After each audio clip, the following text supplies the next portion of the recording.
The universe tore itself open with a sound that had no sound. Light bent where light should not bend. Somewhere between one heartbeat and the next, a small orange gi and a mess of black hair fell through a wound in reality that smelled like ozone and old blood. Goku hit the ground laughing before he even knew where the ground was. He rolled twice, sprang up onto his feet, and looked around with the delighted confusion of a man who had just woken up somewhere new and interesting. The sky above him was the color of a bruise, streaked with black clouds that moved wrong, like they were thinking. Towers taller than mountains rose in every direction, gothic and vast, dripping with skulls and gold and stained glass windows the size of cities. The air tasted like rust and incense. "Whoa," Goku said, scratching the back of his head. "This doesn't look like Earth." He sniffed the air, the way he always did, testing it, categorizing it, like a dog getting its bearings. There was something underneath the rust and incense, something huge, something old, something that felt like it had been screaming quietly for 10,000 years. It made the small hairs on his arms stand up, a feeling he hadn't had since he first sensed Majin Buu. "Huh," he said, "that's a new one."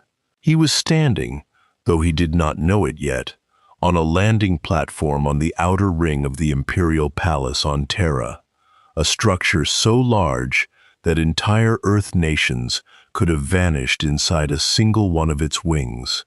Above him, banners a kilometer long hung motionless in air that had no wind. Below him, in courtyards that stretched to every horizon, 10,000 chanting priests offered incense to a throne none of them had seen in centuries. Goku did not know any of this. He knew only that he was hungry, that the sky was purple, and that something enormous and sad was humming underneath the ground like a struck bell that never quite stopped ringing. He decided, the way he decided most things, that the best way to find out what it was would be to go look at it directly. He had taken perhaps 4 steps when gold descended from the sky. The Adeptus Custodes did not run. They did not need to. They arrived the way judgment arrives, inevitable, unhurried, absolute. 6 of them dropped from a transport that had not been there a moment before, Auramite armor catching a light that shouldn't have existed under that bruised sky, guardian spears leveled with the calm precision of men who had killed gods and found the experience only moderately interesting. Their captain, a veteran named Aurelian Vantus, 300 years in the Emperor's service and unaccustomed to surprise, found himself surprised. His threat sense, honed across 3 centuries of watching Terra's skies for horrors both mundane and cosmic, screamed at him about the boy in the orange rags standing at the edge of the sanctum's outer wall, screamed that this small, grinning creature radiated more raw power than anything he had felt outside the presence of a Primarch. This is not possible, Vantus thought, and felt something close to fear for the first time since his investiture. A daemon does not smile like that. A daemon does not look bored.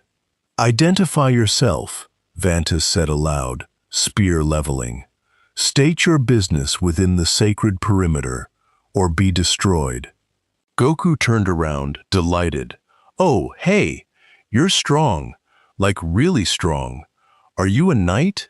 You look like a knight." He tilted his head. "Do you know where I am? I fell through a hole and now I'm here, and there's no food anywhere, which is honestly the biggest problem right now." Vantus did not lower his spear. 6 centuries of hard-won pattern recognition told him that daemons did not ask about food. Daemons offered temptation, terror, or lies wrapped in honeyed words.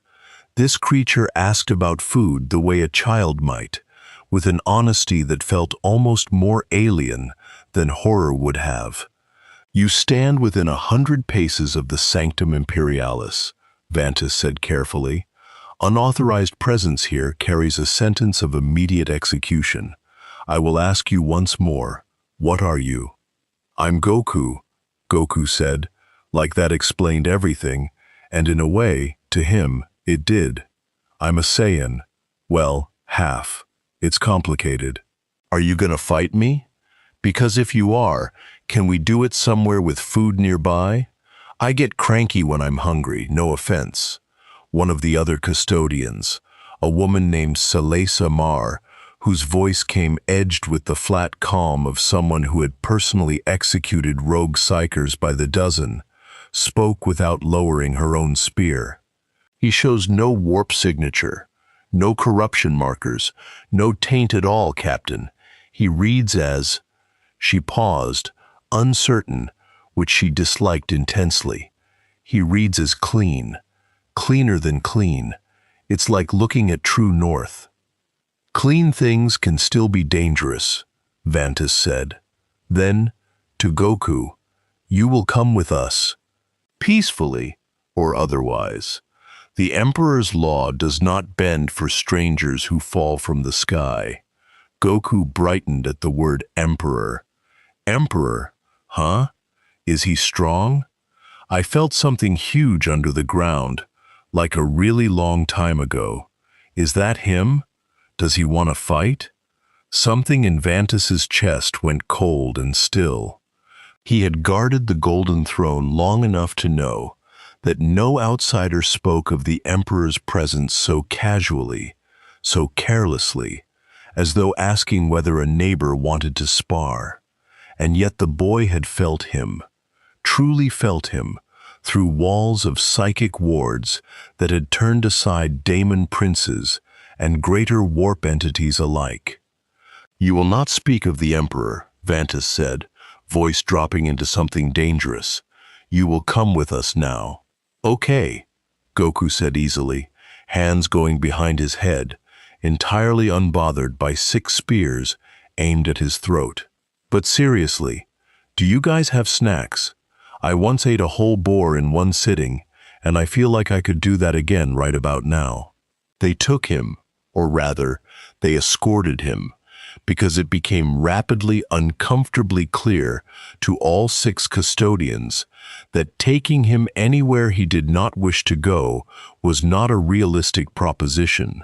Through corridors wide enough to march legions, past murals depicting 10,000 years of martyrdom, and down into the deep vaults where the Inquisition kept its interrogation chambers reserved for threats too strange for ordinary cells.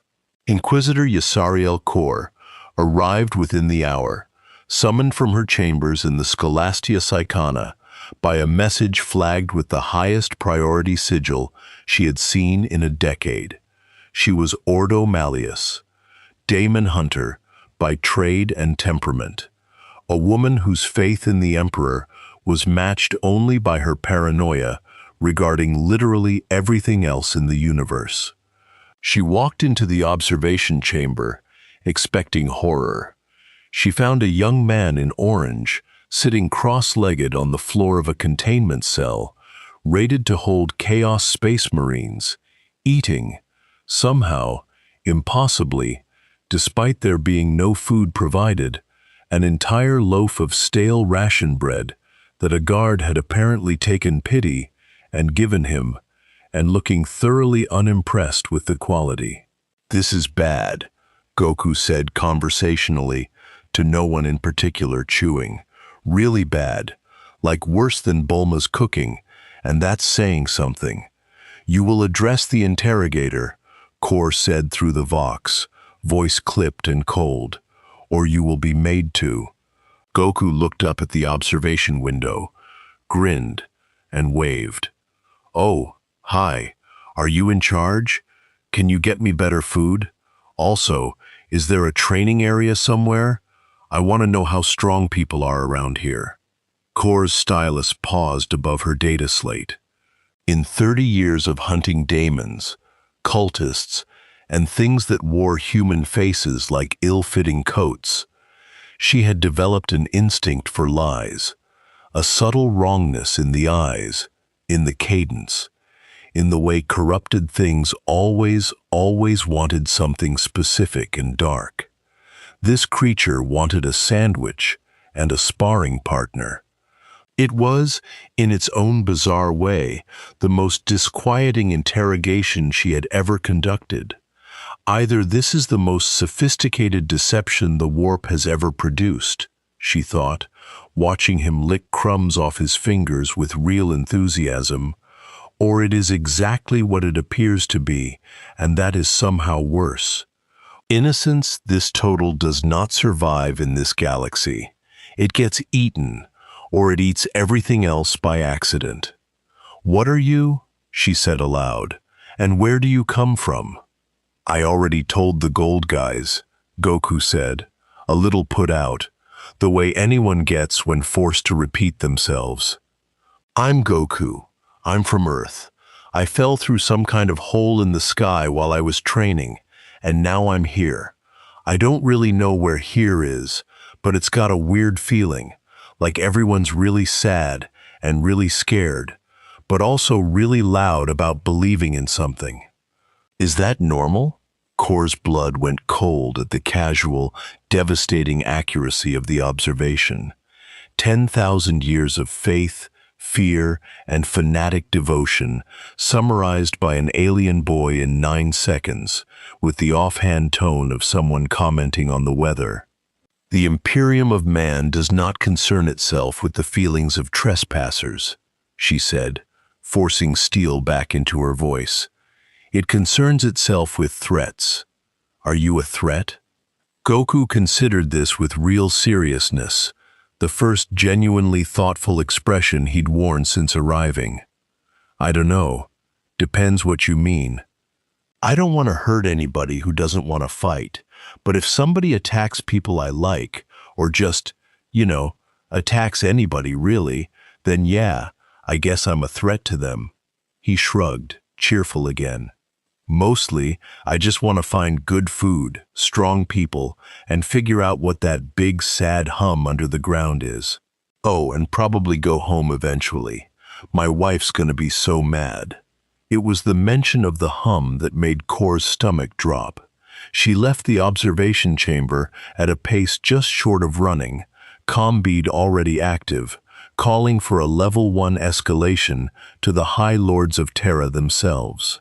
Because there was only one thing beneath the ground of the Sanctum Imperialis capable of producing a hum that an outsider could feel through walls warded against warp perception by the combined efforts of 10,000 years of Adeptus Astartes, sanctioned psychers, and the accumulated faith of 1 trillion worshippers: the Golden Throne, and the ruined, undying thing seated upon it.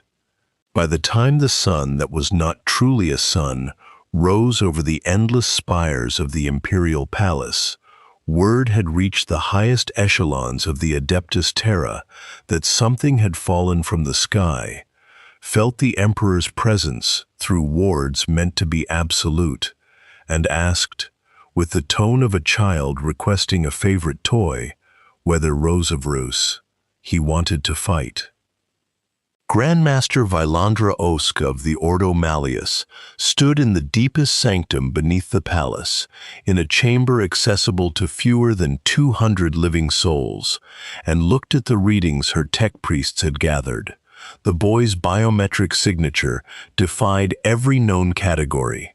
Not human, not Xenos in any catalogued sense, not demon, not psyker in any conventional definition, and yet radiating a power reading that her equipment simply refused to display, because the numbers exceeded the parameters the machine spirits had been built to conceive of. "Recommendation," she said to the chamber, voice flat, controlled, the voice of someone holding back panic through pure professional habit. "Execution," said one adept immediately. unknown variable of this magnitude cannot be permitted to exist within 1,000 leagues of the throne. Containment, said another. Study first. Execution can always follow. Understanding cannot follow execution. He asked to fight the emperor, said a third adept, quietly, and the room went very still. Vylandra closed her eyes. In her lifetime, she had hunted daemon princes across a dozen war-torn systems, had watched entire hive worlds burn to purify a single taint, had signed exterminatus orders with a hand that did not shake. She had never once, in 3 decades of service, faced a scenario where the correct procedure was genuinely, honestly unclear. Bring him to audience, she said finally. Full custodian guard, full psyker suppression fields, for what little good they'll do, and pray, actually pray, for the first time in years, that whatever he is, he's telling the truth about not wanting to hurt anyone.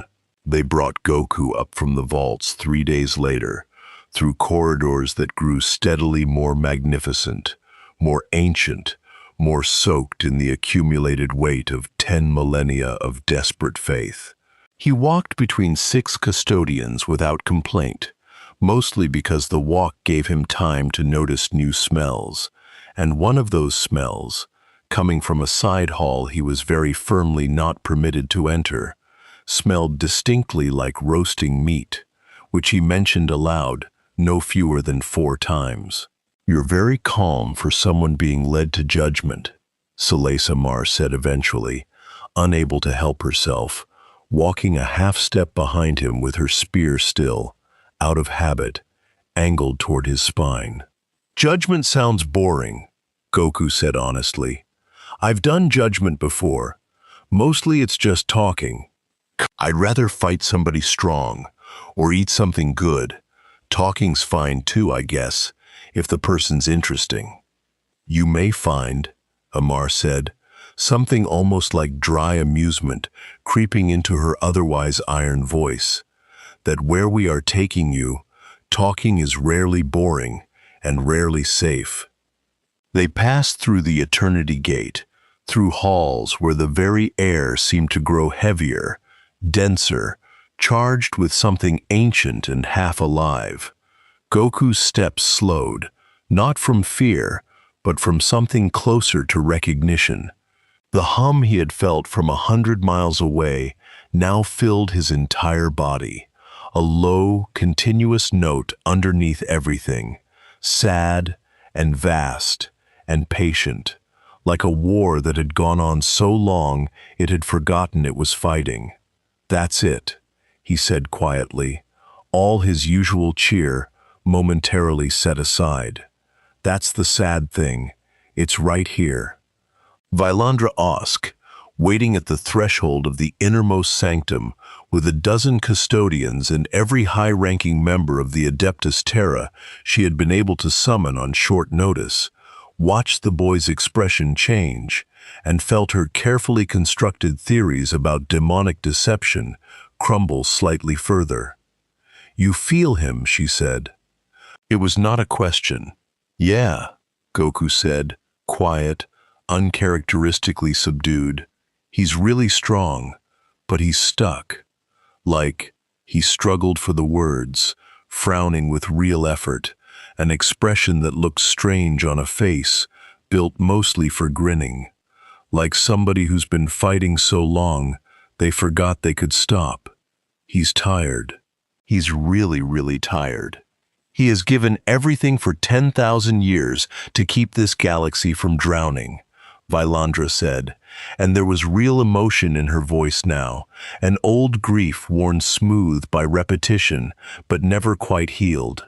He does not stop, because if he stops, the light he holds up goes out, and everything after him is night. Goku looked at her, and for a moment, something ancient and simple passed behind his eyes. Not the boy who wanted snacks and sparring partners, but the fighter who had died more than once to save people he loved, who understood, in his bones, what it cost to hold a line other people could not hold for themselves. "That's a lot to carry alone," he said quietly. "He is not alone," Vylandra said, sharper than she intended, defensive of a wound 10,000 years old. "He has all of us." "Does he, though?" Goku asked, and the question was not cruel, was not clever, was simply honest, in the way only he seemed capable of being, in a room built entirely from careful, guarded, fearful speech. Or does he just have people praying at a door, hoping he answers, but never actually asking him how he's doing? No one in the chamber answered. No one, in 10,000 years, had thought to ask that question of the God Emperor of mankind. And the silence that followed was heavier than any judgment Goku might have feared walking in. It was into that silence that the alarms began to sound. Distant, at first, then rising, then screaming through every level of the palace at once, as reports flooded in from 100 different fronts simultaneously. Void ships breaking warp translation in patterns too coordinated to be coincidence. Astropathic choirs screaming of a presence vast and hungry, moving through the warp toward Terra itself. And beneath it all, rising like smoke from a fire no one had noticed catching, the unmistakable, gleeful laughter of something that had been watching this small, strange arrival with far more interest than any of the Imperium's guardians had yet realized. Something old and patient and endlessly delighted by paradox had noticed the boy who fell from the sky and had decided, with the casual cruelty of a god playing with new toys, that this was simply far too good an opportunity to pass up. The laughter came from everywhere and nowhere, curling through the vox channels like smoke through a keyhole, and every psyker in the chamber flinched at once, hands going to their temples as if struck. Vylandra Osk turned sharply toward the astropathic relay stations, where 3 sanctioned psychers had gone rigid, eyes rolled back, mouths moving in unison without sound. "Report," she snapped. "Now." "Warp signature," one of the custodians reported, voice tight even through his helm's vocoder. "Massive. Not demonic in the conventional sense. This feels layered, Grandmaster, like something wearing many faces at once." Goku's head tilted, nostrils flaring slightly, the way he did when tasting a fight before it arrived. "Oh, that's a weird one," he said, almost admiringly. "Feels like it's laughing at its own joke before it even tells it. That's new." "You can sense it?" Vylandra asked sharply. "Kinda hard not to," Goku said. "It's loud. Not loud like sound, loud like a personality. Like it's got 7 different moods happening in the same second, and it thinks that's funny." Inquisitor Core, arriving breathless from the vault levels with her data slate, already scrolling emergency reports, went pale beneath her tattoos. "That signature profile," she said. "Grandmaster, that matches historical patterns from the cognite fragments on the 13th Black Crusade. It's Tzinch, or something wearing Tzinch's favorite mask." The name landed in the chamber like a dropped stone. Even the custodians, who did not flinch at daemon princes or warp storms, went very still at the mention of the great deceiver, the changer of ways, the god who did not simply lie, but who made lying itself an art form so refined that truth became just another costume it wore for amusement. "Why now?" Vylandra demanded. "Why here?" "Because something impossible just fell into the game board," Core said grimly, "and Tzinch does not resist impossible things. Tzinch collects them. far above Terra, in a realm that existed in the spaces between realities, in the folded geometries where the warp bent light and thought into shapes no sane mind should perceive. A being that wore 10,000 faces and answered to none of its true names, watched the boy in orange through the eyes of 100 different birds, insects, and unlucky mortals across the imperial palace, and felt something it had not felt in 10 millennia of scheming across the stars. Delight, oh, it thought, in the voice of a scholar, and then in the voice of a child, and then in the voice of something that had no voice at all, only intention. Oh, this is new. This is so very new. A thread that does not belong to any tapestry I have ever woven. Where do you come from, little son? What happens if I pull you? It did not send legions. It did not need to. Not yet. Instead, it sent a single herald, a sorcerer of the 1,000 Suns named Asher Kell, robed in blue and gold, his mask a serene, unreadable mockery of the calm he had lost centuries ago, who stepped through a tear in reality directly into the outer gardens of the imperial palace with the confidence of a man who knew, with absolute certainty, that he was exactly where his god wanted him to be. The gardens, tended by servitors for 10,000 years into an approximation of Terra's lost beauty, wilted where he walked, flowers curling into ash-colored spirals as the warp bled through his presence like ink through water. "Intruder detected," came the Vox alert, and this time the response was immediate. A full company of custodies descending like a golden avalanche, and behind them, moving with far less grace but no less speed, Goku, who had bolted from the inner sanctum the instant he felt the new presence arrive, ignoring every shouted order to remain in custody. "Sir, you cannot," Samar started, chasing after him, then gave up the sentence as pointless the moment she saw his speed.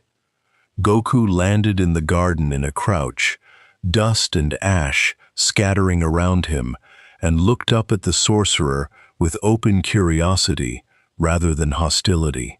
"Whoa, you feel weird. Not bad weird, like actually wrong weird, like your inside doesn't match your outside."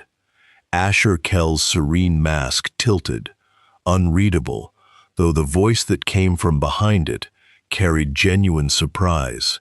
"You perceive that," he said slowly. "Interesting. Most mortals see only the mask I choose to show them." "I'm not really a mortal," Goku said cheerfully. "Well, I mean, I guess I could die, technically.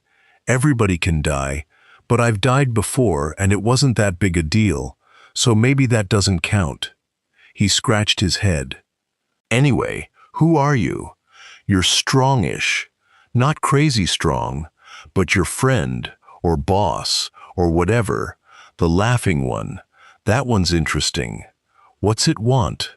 The sorcerer's laugh was dry, papery, edged with something like genuine amusement beneath the ritualized menace. "You speak of my god as though he were an acquaintance you have not yet decided whether to like." "Well, is he?" Goku asked, entirely serious. "Likeable, I mean. Some gods are jerks. Some are just misunderstood. I try not to judge before I actually meet somebody." Around them, the custodian company had formed a perimeter, spears leveled, awaiting only the order to engage, an order Vylandra Osk, arriving at a dead run with Kor close behind, was very nearly ready to give, until she saw the strange, almost companionable posture of the boy, crouched in the ash-strewn grass, chatting with 1,000 Suns sorcerer, as though they'd met at a market stall. "Goku," she called out, voice sharp, "step back. That creature serves a power that has unmade entire civilizations for sport." "He says his boss wants to meet me," Goku called back without turning, as though this were an entirely reasonable and low-stakes piece of information. I think I should go say hi. Seems rude not to, honestly, if he came all this way. That is an invitation to your own unmaking, Ashur Kel said, almost gently, wrapped, as my God prefers it, in the shape of a gift. Will you come anyway? Goku considered this the way he considered most fights, with genuine, uncomplicated enthusiasm rather than caution. Sure, he said. Sounds interesting. Also, I'm still kind of hoping there's food where we're going. Absolutely not, Vylandra snapped, striding forward, voice carrying the full weight of imperial authority. You will not step through a warp gate at the invitation of a chaos sorcerer. You have no comprehension of what waits on the other side. Neither do you, probably, Goku said, not unkindly, just factually. That's kind of the point of finding out. The sorcerer's mask turned toward Vylandra, and though his expression remained hidden, something in his posture radiated pure, delighted mockery. The Grand Master fears what she cannot chain, he said. How very imperial of her. Watch your tongue, traitor. Kor snapped, hand going to the plasma pistol at her hip, though she knew, with grim professional certainty, that against a sorcerer of the Thousand Suns, operating with his god's direct blessing, the weapon would do vanishingly little. Goku raised both hands, placating, grinning in that easy way that made even the most severe imperial officials in the garden feel, absurdly, like they were overreacting to a child wandering too close to a busy street. Hey, relax, everybody. I'm not going to just disappear forever. I've got a wife back home, remember? I'm not trying to abandon anybody. He looked at Ashur Kel. But I am curious, so, yeah, take me to your boss. Just, you gotta promise, if it's a trick, I get to punch somebody. Seems fair. My God does not deal in tricks, Ashur Kel said, spreading his hands, robes shifting with impossible colors that seemed to exist slightly out of phase with the visible spectrum. He deals in possibilities. There is a difference, though I grant you, from the outside, it can look remarkably similar. Vylandra stepped forward, placing herself, quite literally, between Goku and the tear in reality that shimmered behind the sorcerer like a wound refusing to close. If you walk through that gate, she said, low and urgent, you may return a different creature than the one who walks in. I have seen what the warp does to minds far stronger and far more disciplined than yours appears to be. Goku met her eyes, and for a moment, the boyish humor faded into something steadier, older, the same quiet certainty he'd worn facing down gods and tyrants and the ends of worlds back on Earth. I appreciate that, he said, really, but I've had my mind messed with before too.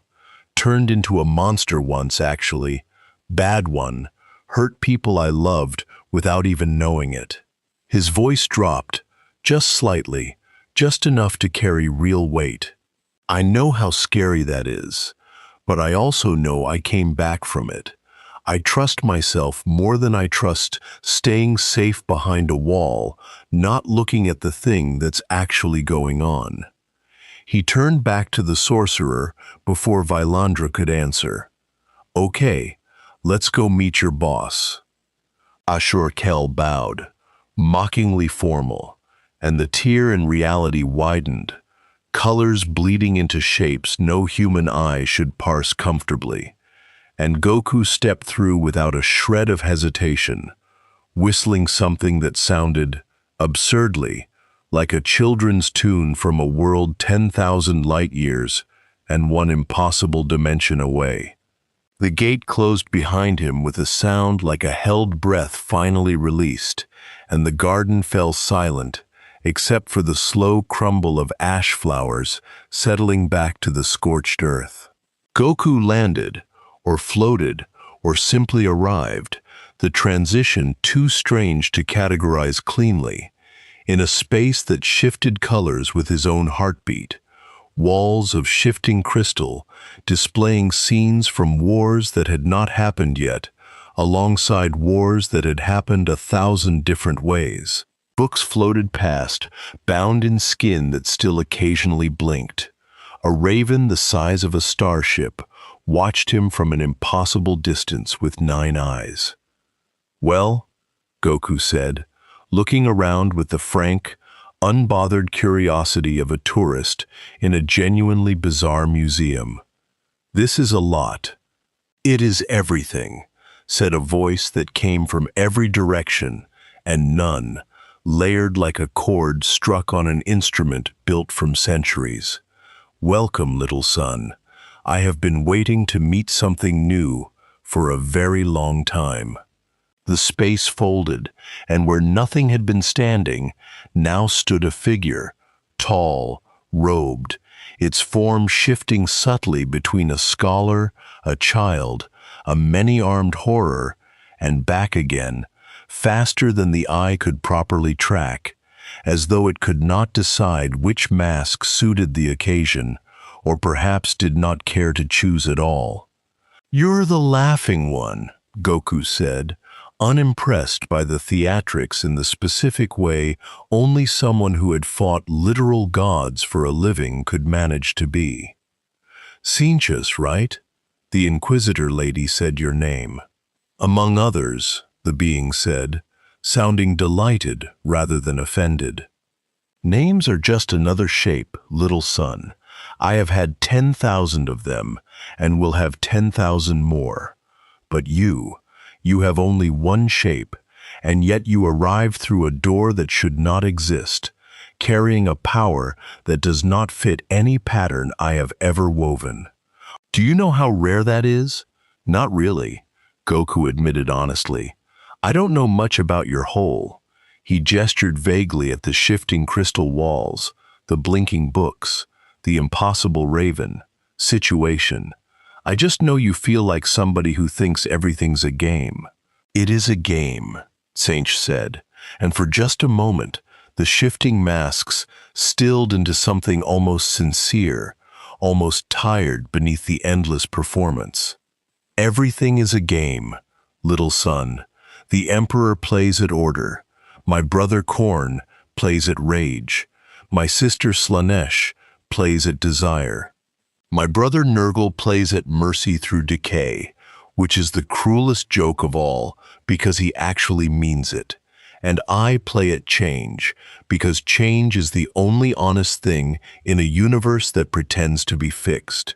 Goku frowned, actually thinking about this, the same expression he wore analyzing a new opponent's fighting style. "That sounds kinda lonely, actually, like if everything's just a game to you, and nothing's real, then nothing you do actually matters to you either. That seems sad, not fun." The masks flickered, surprise, genuine and raw, breaking through the performance for just a fraction of a second before smoothing back into amused theatricality. "SAD," Tsinch repeated, as though tasting an unfamiliar word. "No one has called me sad in 10,000 years, little son. They call me cruel. They call me mad. They call me the father of lies. No one has ever simply looked at me and felt sorry." "Well, maybe that's the problem," Goku said, shrugging, entirely unaware or unconcerned that he was casually psychoanalyzing one of the 4 most dangerous entities in the galaxy. "Maybe if everybody's scared of you, or trying to use you, you never get a chance to just be a person, even if you're not really a person. You know what I mean?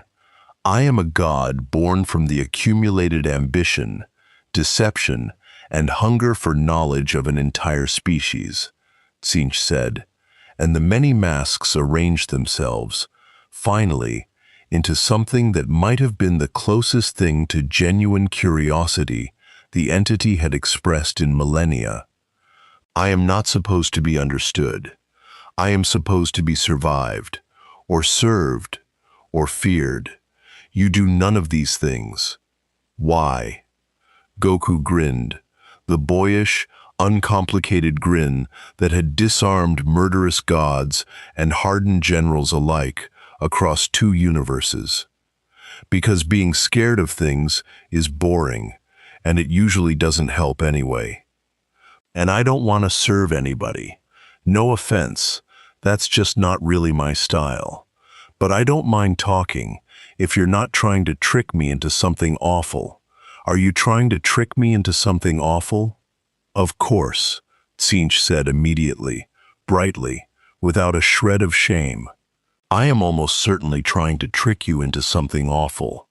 It is rather my entire thing. But I have not yet decided what the trick is, because you do not fit any of my existing schemes, and that is, I admit, enormously frustrating and enormously exciting in equal measure. Okay, well, thanks for the honesty, I guess, Goku said. Most people at least pretend a little before they try something sneaky. I find pretense exhausting when the audience already sees through it, Tsinch said, and floated closer, shifting into a form that approximated, roughly, a curious old man leaning in to examine an unusual insect. Tell me, little son, what do you want? Every mortal wants something: power, revenge, love, knowledge. What shape is your wanting? Goku actually took a moment to answer this one, sitting down cross-legged in mid-air, as though the impossible geometry of the space was no stranger than sitting on a hillside back home. I guess I just want to find people worth fighting, and protect the people I care about, and figure out what's actually going on, so I can decide if I need to do something about it. Right now, that big sad hum I told you about, the Emperor guy, that's bugging me. He feels like somebody who's been fighting so long, he forgot there's a difference between surviving and living. I don't know. Feels wrong, like watching somebody hold their breath for 10,000 years because they think if they breathe, everybody dies. The masks stilled entirely. That, Tsinch said slowly, and for the first time in the conversation, something in the voice carried weight rather than performance, is a more dangerous observation than you realize. Little son, my brothers and I have spent 10,000 years trying to break that throne, to silence that hum, to end the thing that sits upon it one way or another. And you arrive, uninvited, unintended, and see in 3 days what we could not achieve in 10 millennia of war. Not a monster to be destroyed, not a god to be worshipped, but a tired man who forgot how to stop. So, Goku said, what happens if somebody helps him remember? Then everything changes, Tsinch said, and for once, astonishingly, there was no mockery in the words at all. Only something that, in a lesser being, might have been called anticipation, or perhaps even hope, warped as that concept had to be within a heart built from lies. Tsinch's many faces rippled once more, and the impossible chamber folded inward like a page turning, revealing a new vista, not the shifting crystal halls, but something that looked, disturbingly, like a memory given shape.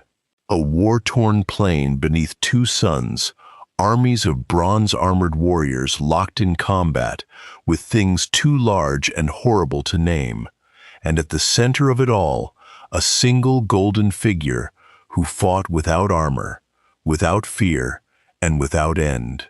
"What's this?"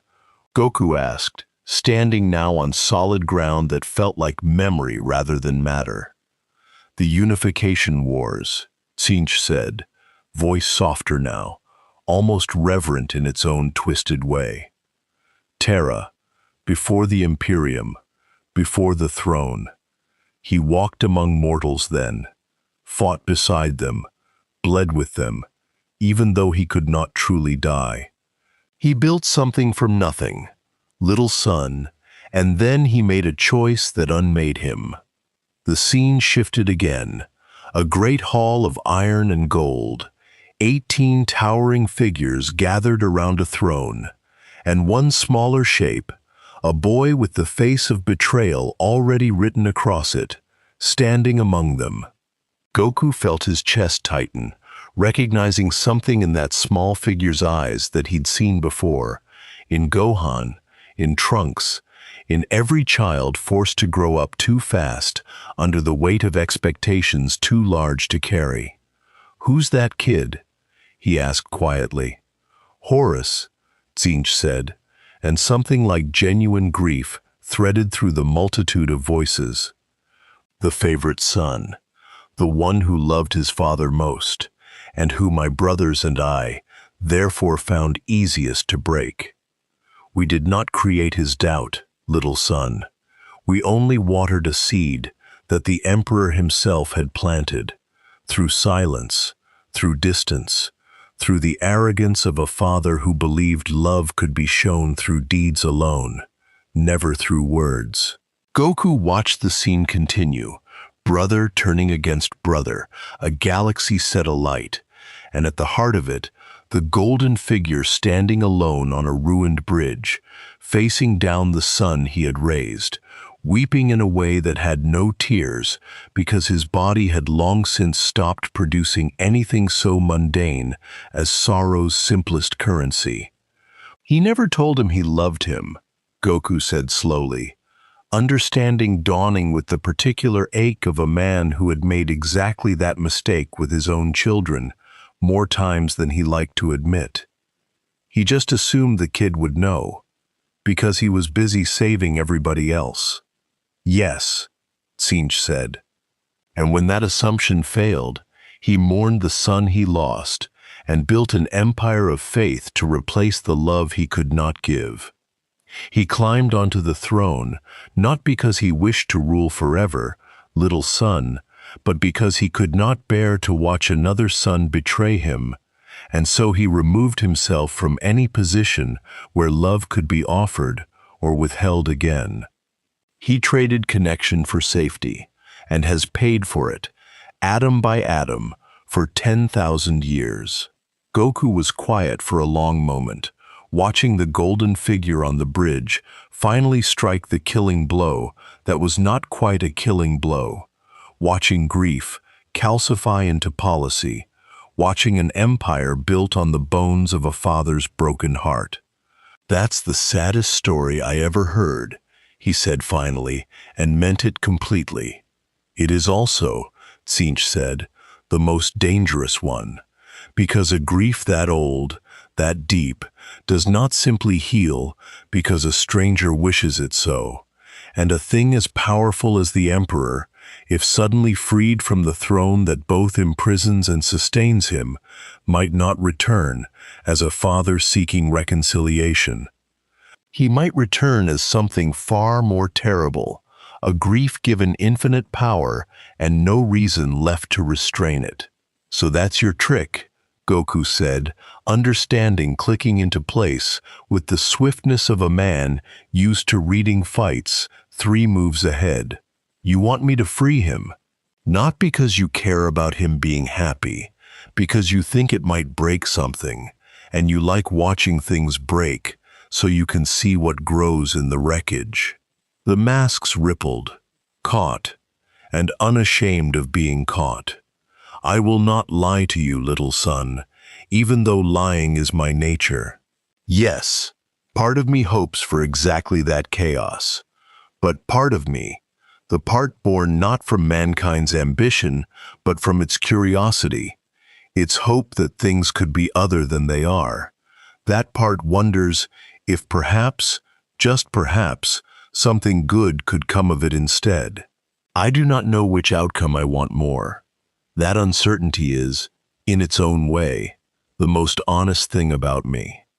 Goku stood, dusting off his gi, as though rising from a nap rather than a conversation, with a god of infinite deception.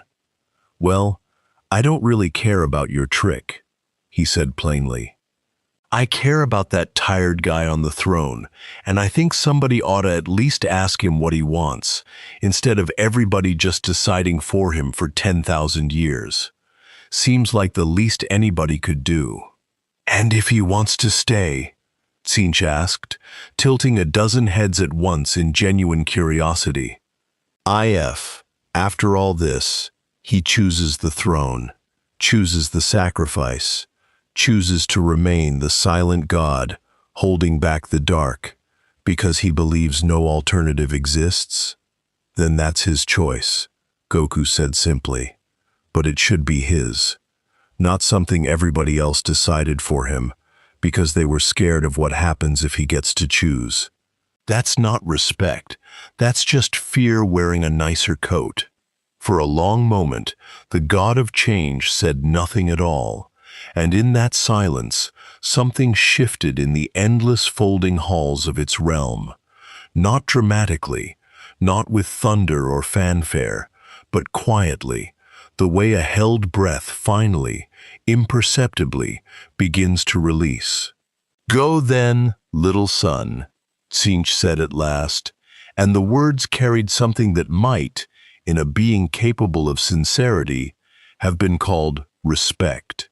"I will not stop you. I will not help you either, not directly.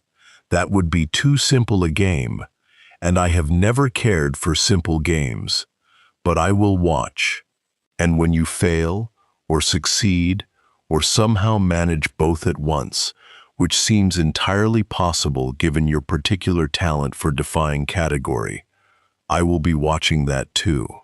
"Fair enough," Goku said, grinning again, the weight of the vision already settling into the specific determined focus he reserved for fights that actually mattered. "Oh, one more thing. You got any snacks in this place? All this God talk really works up an appetite.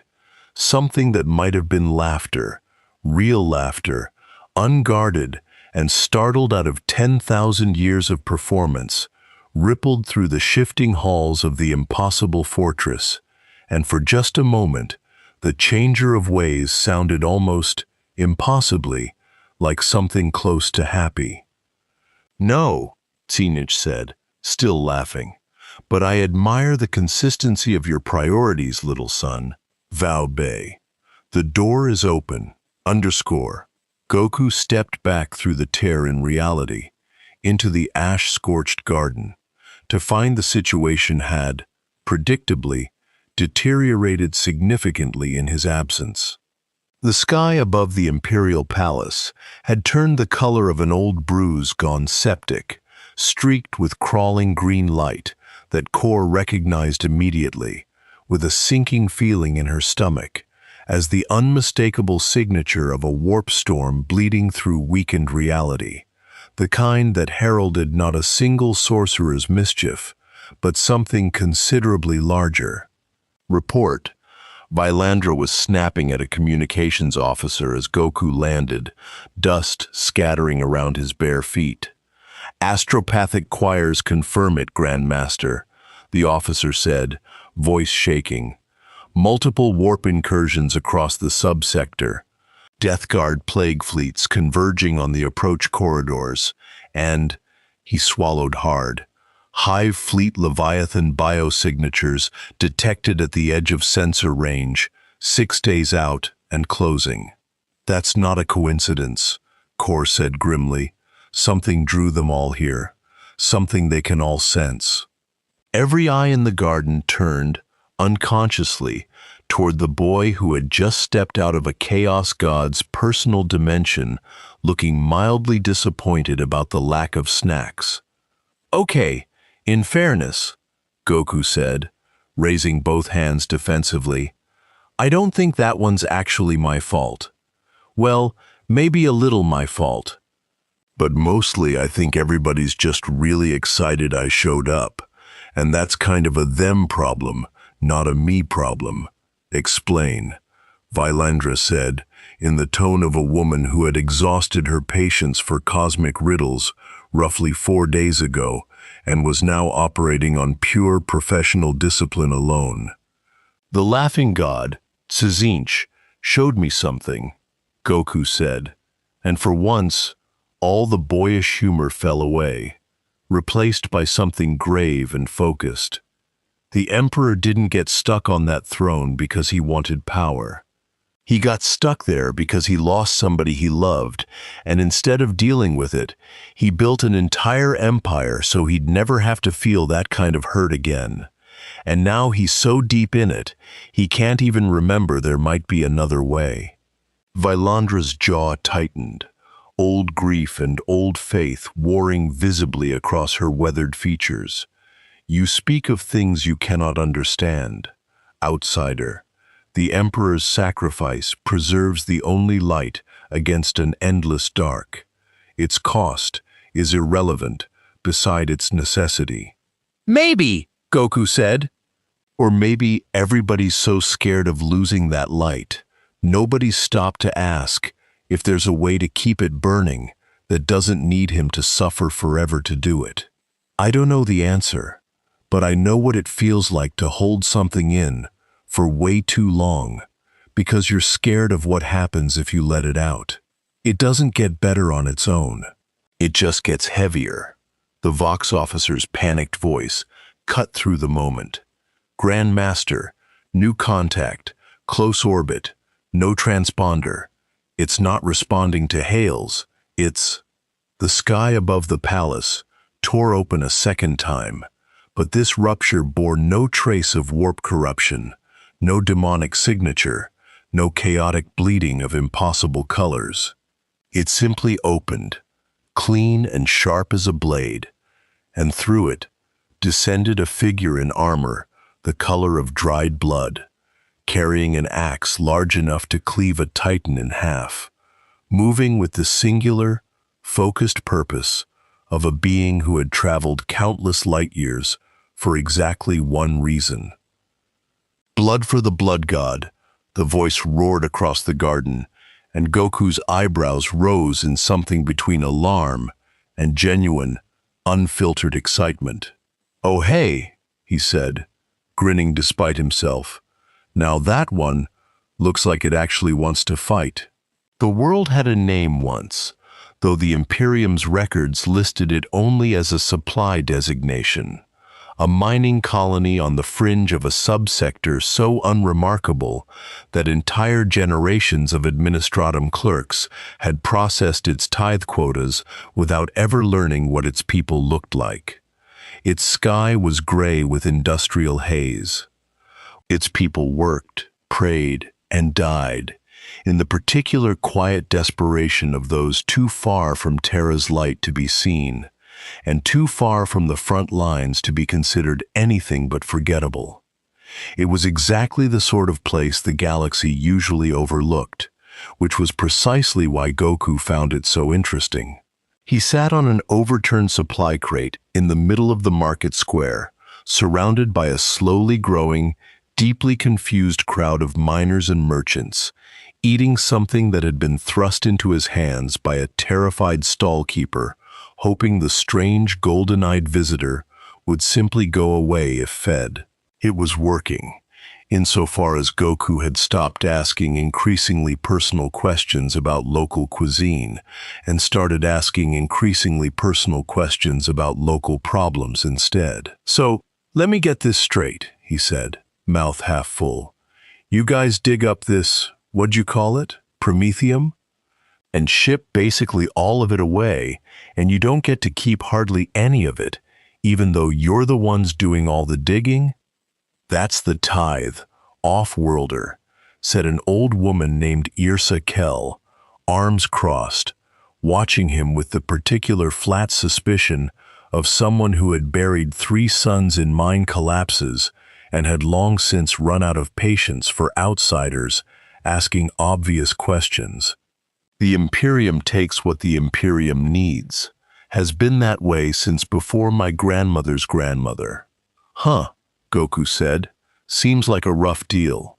"Rough is what keeps the lights on in a trillion other worlds," said a voice from the edge of the crowd, sharp with the particular cadence of someone used to being obeyed. A man in the drab, functional robes of a local ecclesiarchy deacon pushed through the gathered onlookers, flanked by two armsmen in patched flak armor. "You'll forgive us, off-worlder, if we do not entertain sedition dressed up as sympathy." "I wasn't being seditious," Goku said, genuinely confused by the word. "I was just asking why everybody looks so tired and hungry when they're the ones doing all the work." The deacon, a narrow, weathered man named Ecclesiast Boranthes, studied him the way a man studies a stray dog that might, on closer inspection, turn out to have teeth. "You arrived through a tear in the sky," he said. "Word travels fast on a world this small.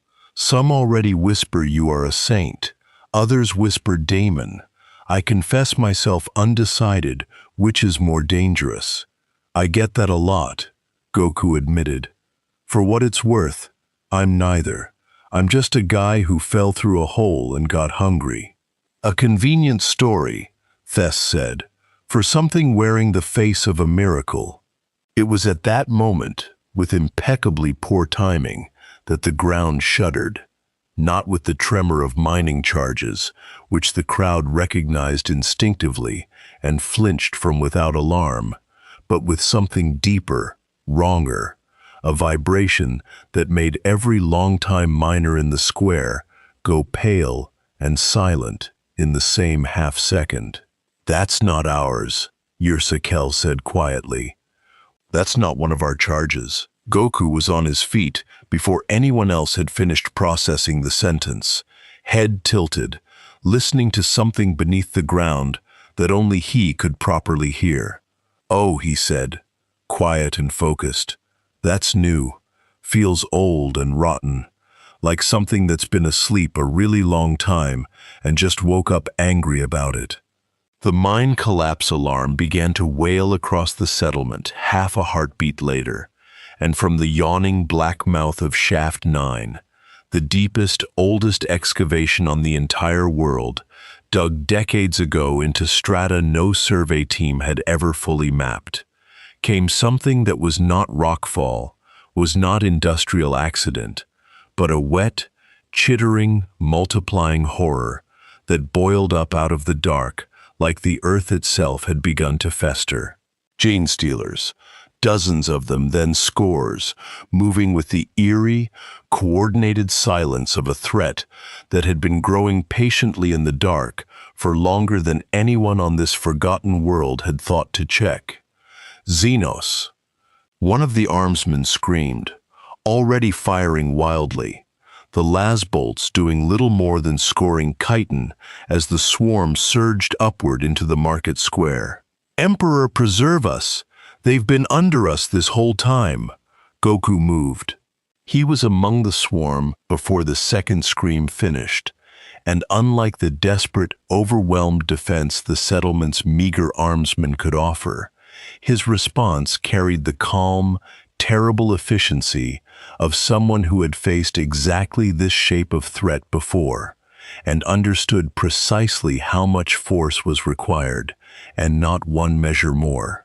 Gene stealers fell in 2s and 3s, their strange hybrid strength meaning nothing against something that could, without visible strain, punch through a space marine's ceramite. "Get everybody back!" Goku shouted over the chaos, catching a gene stealer's lunging claw in one hand and simply crushing it, the creature shrieking and dissolving into thrashing ruin. This isn't the scary part yet. There's always a scarier part after the first wave. Trust me, I've done this before. Deacon Thess, to his considerable credit, did not flee. He stood his ground at the edge of the square, robes flapping, and raised his voice in a ritual invocation that had, over centuries of ecclesiarchy tradition, calmed exactly as many crowds as it had failed to calm. "The Emperor protects. Stand firm, faithful. Death holds no. A gene stealer broke past Goku's guard. Deliberately, Goku would realize later, sacrificed by whatever coordinating intelligence directed the brood, as a calculated probe rather than a mistake, and lunged directly for the deacon. Goku crossed the distance in a blur too fast for human eyes to track and caught the creature by the throat a half-second before its claws would have opened Thes's chest. But the moment cost him something he hadn't accounted for, a clear look, for just an instant, at the deacon's face, twisted not in fear of death, but in genuine, wrenching horror at the idea that his faith, spoken aloud in crisis, had done nothing at all to save him. "You're okay," Goku said, setting the twitching gene stealer down hard enough to end it permanently. "Breathe. You're okay." Thes stared at him, robes disheveled, composure cracked wide open, in a way that 10,000 years of ecclesiarchy training had never quite prepared him for. "The prayer did nothing," he said, quiet, almost to himself. "I have spoken those words over 1,000 deathbeds. I have always believed they carried weight beyond mere sound, and in the one moment I needed them to matter for myself, they did nothing at all. You did. A stranger. Not the Emperor's grace. You. Maybe both things can be true," Goku offered, already turning back toward the swarm, which was regrouping with unsettling, deliberate patience at the mouth of Shaft 9. "Maybe the prayer helps you stay brave enough to stand still instead of running. And maybe standing still is what let me get to you in time. Doesn't gotta be one or the other." Thes had no answer for that. He simply stood, shaking, and watched the strange visitor wade back into a fight that by any reasonable measure should have already overwhelmed an entire settlement's worth of trained defenders. The swarm's coordination sharpened as the fight wore on, not randomly, not with the simple animal aggression of a lesser Xenos threat, but with the unmistakable, patient calculation of a gene-stealer cult that had been seeded generations deep into this world's population, waiting, breeding, infiltrating, for precisely the right moment to bloom. Goku felt it before he fully understood it. Faces in the crowd that did not run when they should have, eyes that watched him with a stillness too calm for panic, a handful of miners, and even one of the remaining armsmen turning, weapons raised, not against the swarm, but against their own neighbors. "Oh," Goku said, understanding dawning with grim clarity. "It's not just from underground. Some of you have been theirs for a long time already, huh?" Irsa Kell, standing near him with a mining pick clutched white-knuckled in both hands, went pale as she recognized, among the turned defenders, the face of a woman she had known for 30 years. "Senis," she whispered. Senis. No. The woman who had once been Senis Vray did not respond to her name. Her eyes had gone flat, patient, purposeful, and when she spoke, the voice that came out belonged to something far older and far less individual than the miner she had once been. "The strain grows strong in fertile ground," she said, voice layered with something chittering and vast beneath the human cadence. "You are noticed, bright thing. The patriarch has felt your arrival. He has waited generations for a vessel worthy of ascension. Perhaps you are that vessel. Perhaps you are simply prey grown careless with confidence. Either way, you will be tested." "Everybody keeps testing me today," Goku said, equal parts amused and genuinely weary. "I get it. I'm new and interesting. But maybe just ask nicely next time, instead of turning people's neighbors into puppets first." "Nicety is a luxury of the unhungry," Senis that was not Senis said. And behind her, the swarm at the mouth of Shaft 9 parted, and something vast, patient, and Ancient began, finally, to climb up out of the dark. A patriarch grown fat on decades of careful infiltration, its forearms unfolding with terrible, deliberate grace, its presence alone enough to make every genuine human mind in the square recoil with instinctive, primal wrongness. Goku's expression sharpened, the last traces of his earlier good humor settling into something focused and serious.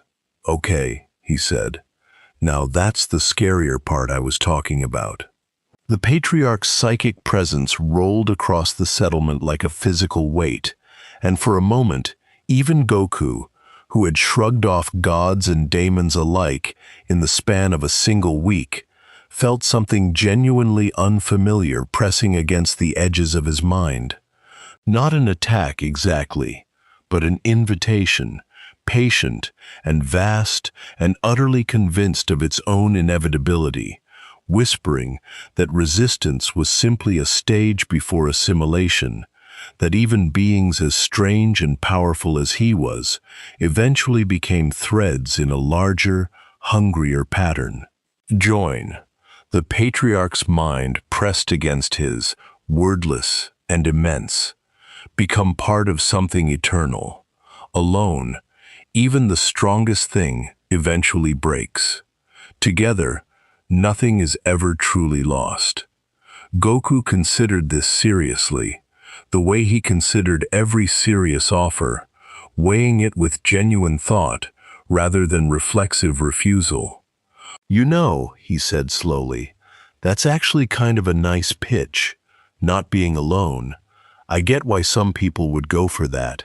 He shook his head, grin returning, easy and certain.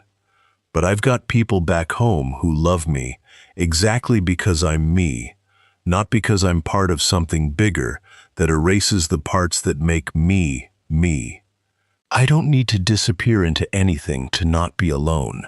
I just need people who actually see me. And honestly, you erasing this lady's whole self just to make her part of your pattern, that's not togetherness. That's just a fancier kind of lonely."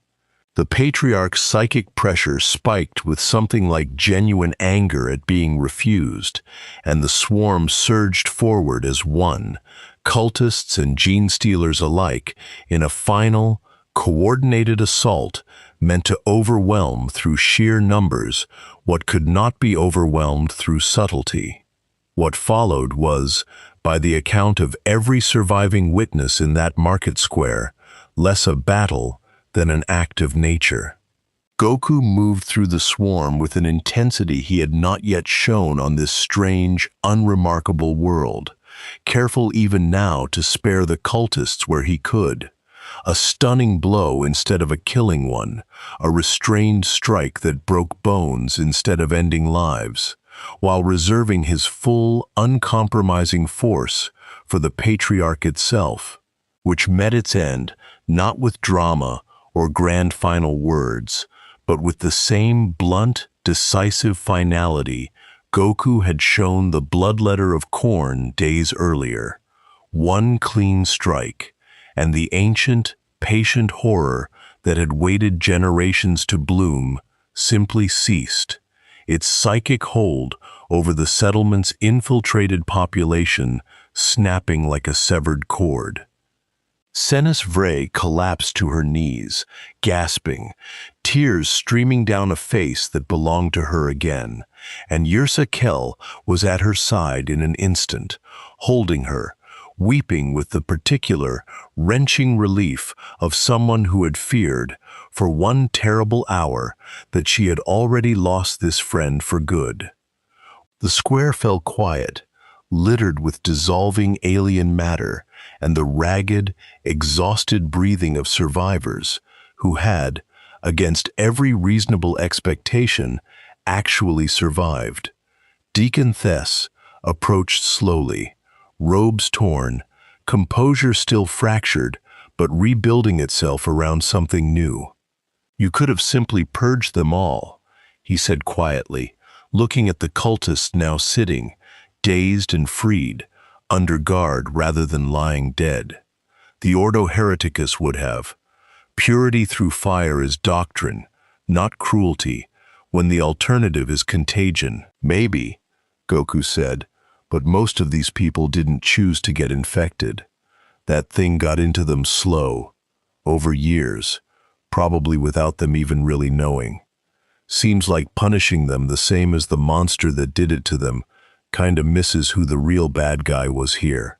The Imperium does not always have the luxury of such distinctions, Thess said, though something in his voice now carried less certainty than it had that morning. Gene-stealer taint spreads.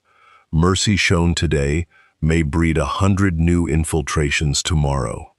Maybe, Goku said again, simply, without argument. That's not really my call to make long-term. I'm not sticking around to run this place. But I figure, if you're gonna judge somebody, you should at least know the difference between somebody who chose to be a monster and somebody a monster used without asking. Otherwise, what's the point of judging anything at all? Thess had no immediate answer, and for once, seemed to genuinely be sitting with the question rather than reaching automatically for doctrine to smooth it over. Goku left 3 days later, once the settlement's evacuation and quarantine procedures had been sorted by the inquisitorial response team that arrived, considerably more courteous, at Vylandra Osk's personal instruction than such teams typically were. Irsakel pressed a small carved stone charm into his hand before he left, an old mining tradition meant for safe travel, and though he had no particular need of luck given what he'd just survived, he took it anyway, because refusing felt like the wrong kind of rude. "You gonna be okay here?" he asked her. "We buried worse, and kept digging before," she said, with the flat, weathered resilience of someone who had spent a lifetime doing exactly that. "We'll manage." "For what it's worth," Goku said, "I don't think you're as forgettable as everybody seems to think. This whole world, I mean, seems like it's got plenty worth paying attention to." Deacon Thess watched him go from the edge of the square, and though he would never record it in any official report, he found himself, that evening, kneeling before the settlement's modest shrine and speaking words that departed, for the first time in decades, from the memorized liturgy he had recited 1,000 times without truly hearing them himself. Far above, in the folded, impossible geometries where a god of change watched every thread of the galaxy with restless, endless curiosity, something took note of the small, unremarkable world that had briefly, unexpectedly, mattered, and filed it away, delighted, among an ever-growing catalog of things that no longer quite fit the old, comfortable patterns of how this grim and endless galaxy was supposed to work. The hum beneath Terra's golden throne, distant but constant, shifted almost imperceptibly, as if something ancient and tired had, somewhere in its vast and patient awareness, felt an echo of a small kindness, done in its name, on a world it would never see, and found, for just a moment, that the weight it carried felt fractionally, impossibly lighter. Word had a strange way of moving through the Imperium, slower than light, faster than truth, and always distorted by the time it reached ears far from its source. By the time the inquisitorial quarantine teams finished their work on the mining world, 3 different versions of what had happened there were already circulating through the subsector's underground networks of rumor and half-truth, and every version had grown, in the telling, considerably stranger than what had actually occurred. In one version, a saint had descended from the heavens to purge a nest of Xenos corruption with holy fire. In another, a demon in golden skin had devoured a patriarch whole and left its cultists alive out of some inscrutable monstrous mercy. In the third, the one that traveled fastest, whispered hardest, and reached the ears of people who mattered most, a stranger who owed allegiance to no faction, no god, and no doctrine, had simply appeared, fixed a terrible problem, and left again without asking for worship, tribute, or explanation. This third version was the one that eventually reached Inquisitor Lord Kripman's staff 17 systems away, filed alongside 17 other unverified anomaly reports that his adjutants had learned, through hard experience, never to dismiss outright. And it was the one that reached, through channels far less official and far more dangerous, the attention of a being who had been waiting patiently for exactly this kind of opportunity. The world was called Ashkelon Reach, though few outside its own subsector had ever heard the name, and it sat, unluckily, almost precisely on the route Goku's borrowed tear in reality had drifted toward when he'd asked Tsinch, half-jokingly, to just point him somewhere interesting rather than send him straight home. He'd meant it as a request for adventure. He had not accounted for the changer of ways having rather particular ideas about what qualified as interesting. Ashkelon Reach was, on its surface, an ordinary imperial world, a temperate agro-world, supplying grain tithes to 3 neighboring sectors, governed by a planetary council that answered, nominally, to a distant and largely disinterested imperial commander. But beneath that ordinary surface, Ashkelon Reach harbored something the Imperium's own records had quietly buried 3 centuries prior, an active, unresolved schism within its own ecclesiarchy chapter, one faction clinging to strict imperial creed orthodoxy, the other, smaller, hunted, driven nearly underground, nursing a radical, heretical belief that the emperor was not a god to be worshipped in silence, but a father whose grief had been mistaken, generation after generation, for divine mandate. It was, in other words, exactly the kind of philosophical powder keg a certain changer of ways found utterly, deliciously irresistible.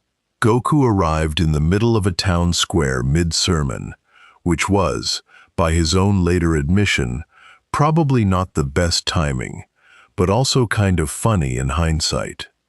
The presiding priest, a broad, booming man named Cardinal Deacon Avril Thane, whose sermons on the Emperor's eternal watchfulness had made him something of a local celebrity among the Orthodox faithful, stopped mid-sentence as the air behind him tore open with a sound like distant thunder, and a boy in orange fell out of it, landed in a crouch, and looked around at the sea of startled, robed faces with the frank, apologetic confusion of a man who had walked into the wrong room at a party.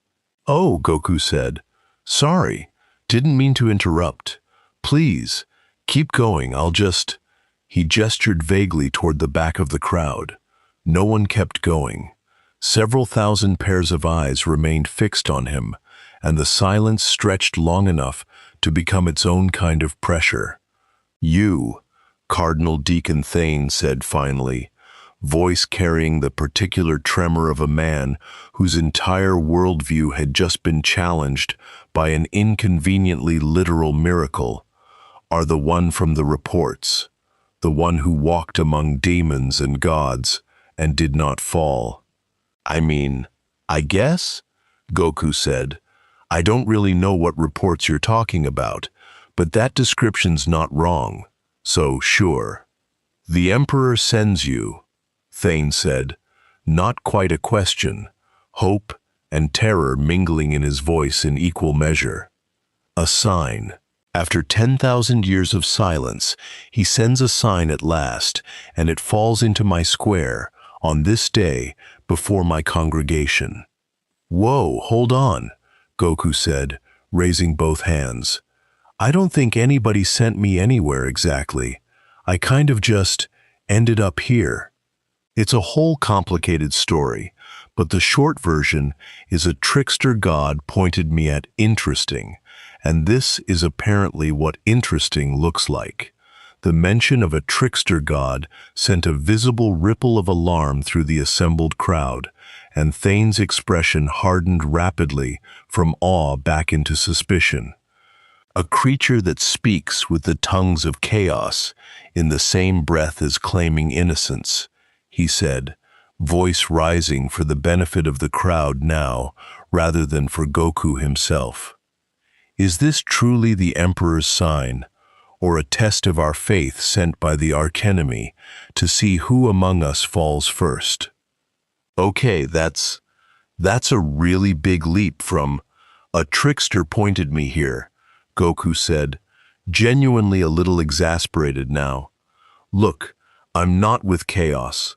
I actually kind of told that laughing god off, if that helps.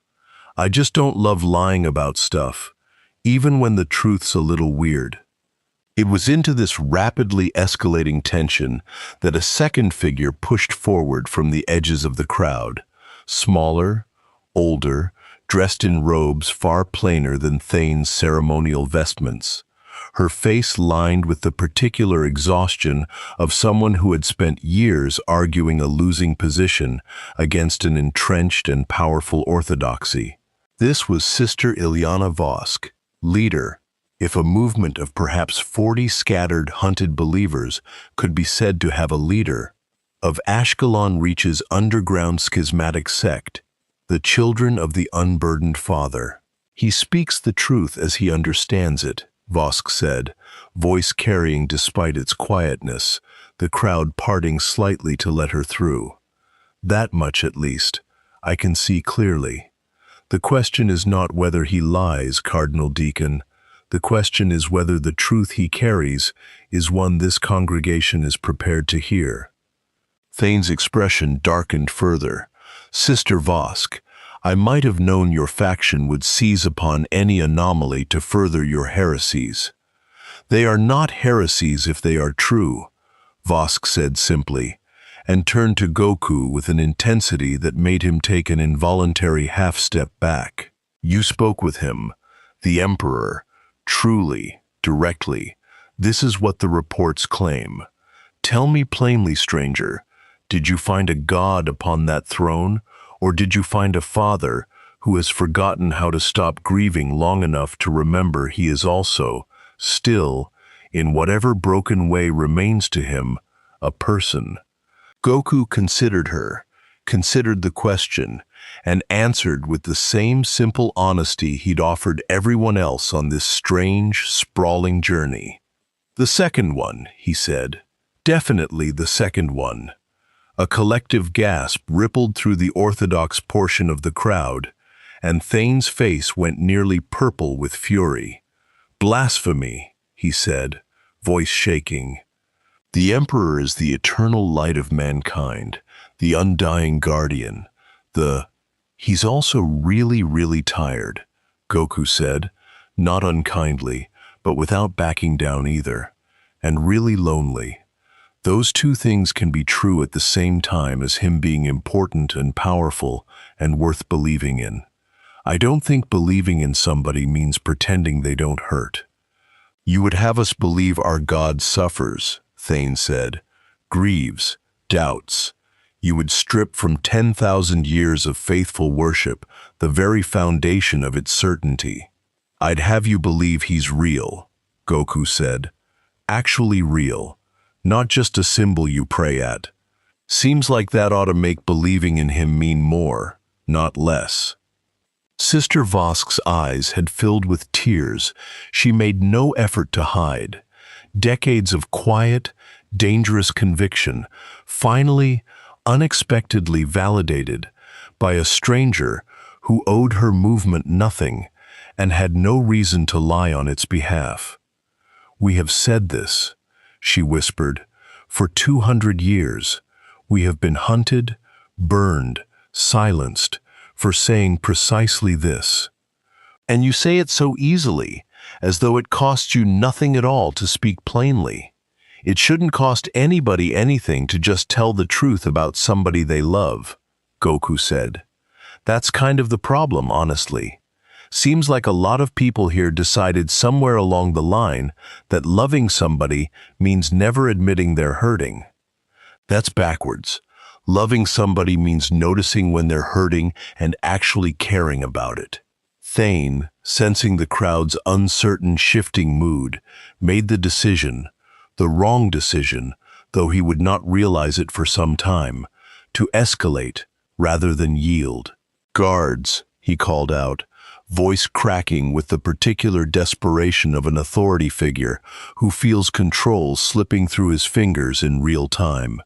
"Seize the heretic Vosk. She has conspired with this creature to spread corruption among the faithful under the guise of imperial visitation." The temple guards, men who had, until moments ago, been standing in respectful, orderly rows, listening to a sermon, hesitated, glancing between their cardinal deacon, the trembling but resolute Sister Vosk, and the strange boy who had, by every account they'd heard whispered in taverns for the past week, casually destroyed a herald of the blood god and single-handedly turned back a Tyrannid hive fleet's opening assault. "I really don't think that's a good idea," Goku said, stepping, almost lazily, between the advancing guards and Sister Vosk. "Nobody here's done anything except talk.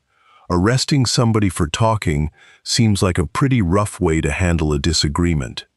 "Step aside," Thane commanded, though his voice had lost some of its earlier certainty.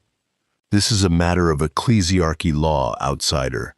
You have no standing here." "Maybe not," Goku agreed easily, "but I've got hands, and I'm pretty good at using them to make sure nobody gets hurt over an argument that could just be, an argument. So again, really don't think that's a good idea." The standoff might have escalated further, might have become the very violence Goku was trying to prevent, had it not been for the sudden, unmistakable arrival of a third party into the tension, a party whose appearance silenced the entire square more completely than any threat or command could have managed. The air shimmered, briefly, at the edge of the plaza, and from it stepped a figure in the deep crimson robes of the Officio Assassinorum's Culexus temple, her presence radiating the particular, bone-deep wrongness that psychers and non-psychers alike instinctively recognized as the null signature of a soul deliberately, surgically severed from the warp. Her name, though few present would ever learn it, was Phaedra 16, and she had been dispatched, quietly, weeks earlier on an entirely different assignment, one that had, through a chain of coincidences too improbable to be entirely coincidental, brought her to precisely this square at precisely this moment. "Cardinal Deacon Thane," she said, voice flat, uninflected, carrying the particular calm of someone for whom violence was neither exciting nor distressing, merely a tool among others. "You will stand down. Your authority does not extend to arresting citizens for theological disagreement, and it certainly does not extend to ordering violence against an entity the High Lords of Terra have, as of 3 weeks ago, classified as a protected anomaly of unconfirmed but likely beneficial nature." Thane's face went through several rapid, undignified transformations: outrage, confusion, and finally, grudging, frightened compliance. "The Officio Assassinorum has no jurisdiction over ecclesiarchy internal. I have jurisdiction over anything the High Lords decide I have jurisdiction over," Phaedra said, without raising her voice even slightly. "And right now, that includes making sure this square does not become the site of an incident that reaches Terra with your name attached to it in a manner you would not enjoy explaining." Thane, wisely, said nothing further. Goku regarded the newcomer with open curiosity rather than alarm, tilting his head in the specific way he did when encountering an unfamiliar kind of strong. Huh, you feel weird too, but different weird than the sorcerer guy, like there's a hole where your presence should be. That is an accurate, if unusually blunt, assessment of Culex's conditioning, Phaedra said. I am null. The warp does not touch me, and I do not touch it. It is why I am useful against psychers, daemons, and increasingly, apparently, whatever category you currently occupy. She studied him for a long moment, her expression unreadable behind features trained since childhood to reveal nothing.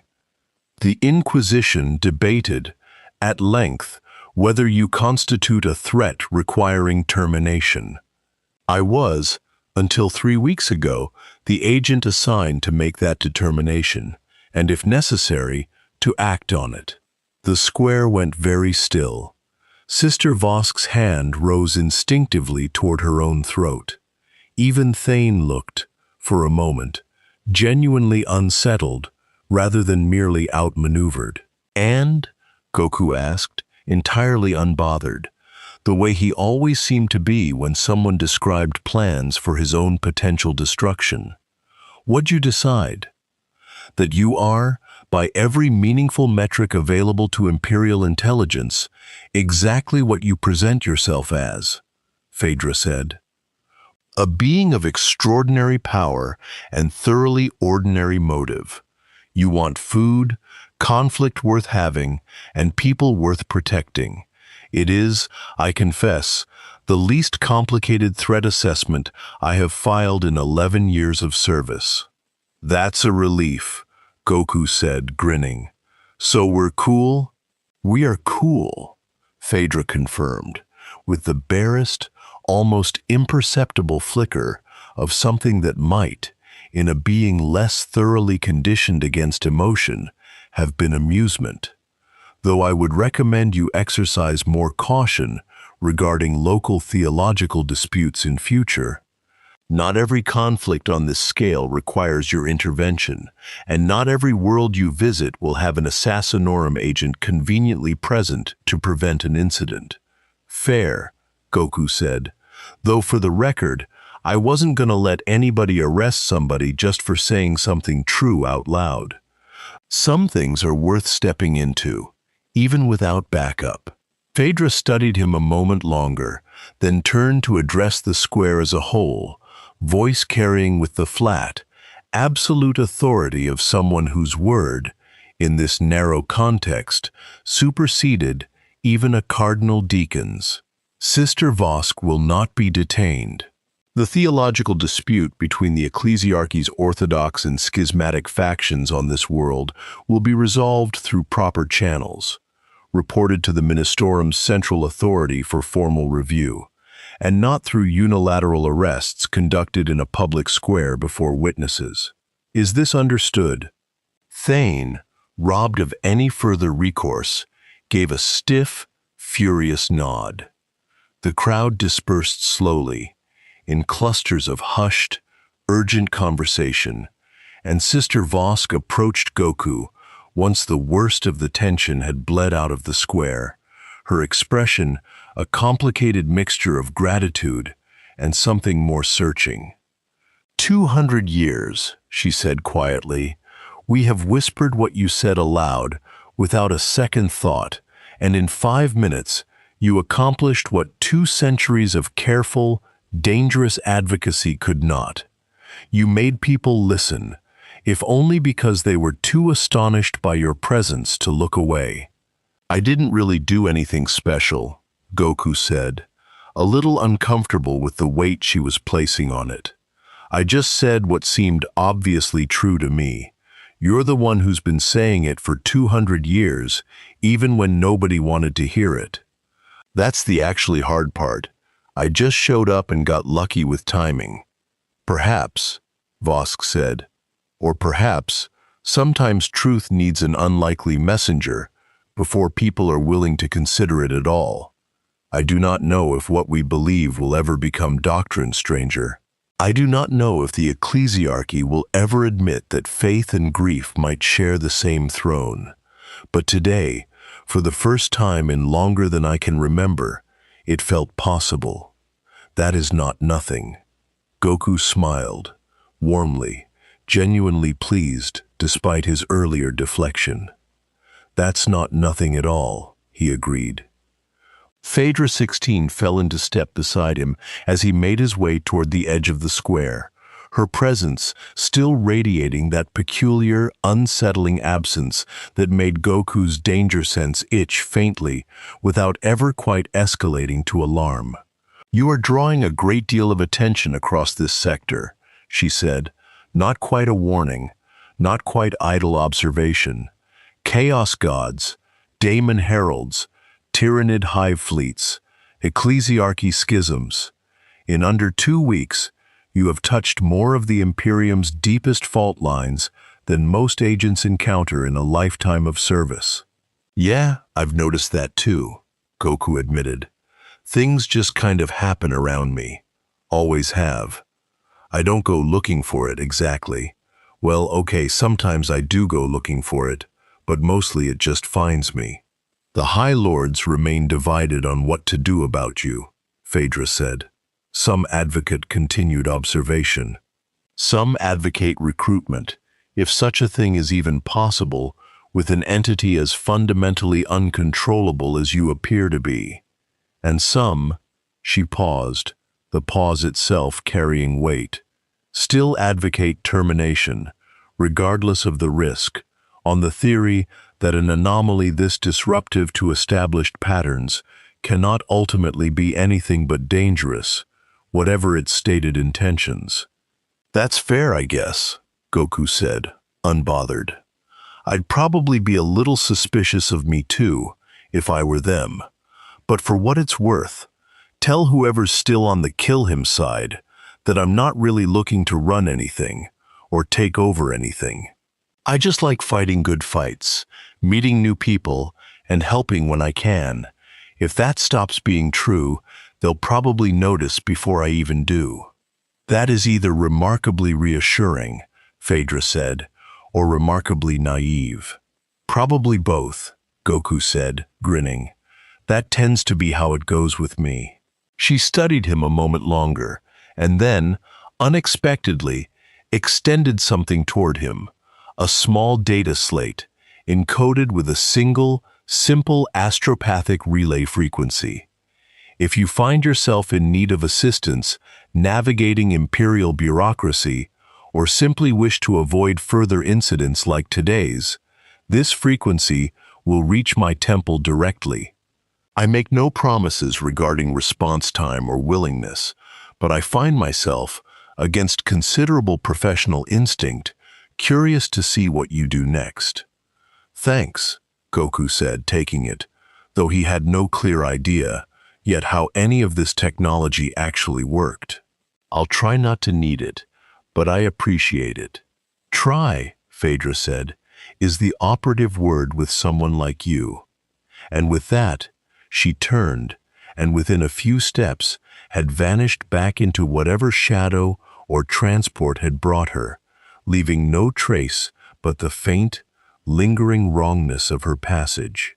That night, in the quiet after the crowds had dispersed and the temple's evening bells had rung their final call to worship, Goku found himself sitting on a low stone wall at the edge of Ashkelon Reach's town square, looking up at a sky he still didn't fully recognize, filled with unfamiliar constellations and the distant, cold light of stars that belonged to a galaxy not his own. Sister Vosk found him there, having watched from a distance for some time before finally approaching. "You could go home," she said, without preamble. "Could you not? You mentioned a wife, a world of your own. Why linger in a galaxy this dark, this broken, when you have somewhere better waiting?" Goku considered the question seriously, the way he considered most things that actually mattered to him. "I could," he agreed, "probably will, eventually. But I don't think somewhere better means I should just ignore somewhere that needs help. That's not really how I've ever done things. If I see somebody drowning, I don't just swim past because my own house is nicer and drier. Even a galaxy this vast? This broken? Vosk asked. You cannot save it all, stranger. Not even you. 10,000 years of grief and war are not undone by a handful of kind words and well-placed fists. No, Goku agreed. I know that. I'm not trying to fix everything, or save everybody, or become some kind of permanent guardian of your whole galaxy. That's not really my job, and honestly, it shouldn't be. You guys gotta be the ones who actually live here and keep choosing to make it better, long after I'm gone. I just figure, while I'm passing through, I might as well leave things a little less awful than I found them, wherever I can. That's kind of all anybody can really do, I think. Even gods. Even emperors. Vosk was quiet for a long moment, looking up at the same unfamiliar stars. That is, perhaps, the most dangerous idea you have spoken since you arrived, she said finally. More dangerous than defying gods, or striking down demons, or turning back a hive fleet. The idea that no one, not gods, not emperors, not even you, is obligated to carry the whole weight alone. That the rest of us might actually be capable of carrying our share, if only someone showed us it was possible. Good, Goku said, smiling faintly, watching the strange stars wheel slowly overhead. That's kind of the whole point. The tear in reality that would eventually carry him onward, to his next destination, wherever the galaxy's strange, sprawling currents chose to take him, would not open for several more days yet, and in the time remaining, Ashkelon Reach's two warring factions of faith found themselves, however haltingly, however imperfectly, beginning the long, uncertain work of actually talking to one another rather than simply shouting past each other across 2 centuries of accumulated grievance.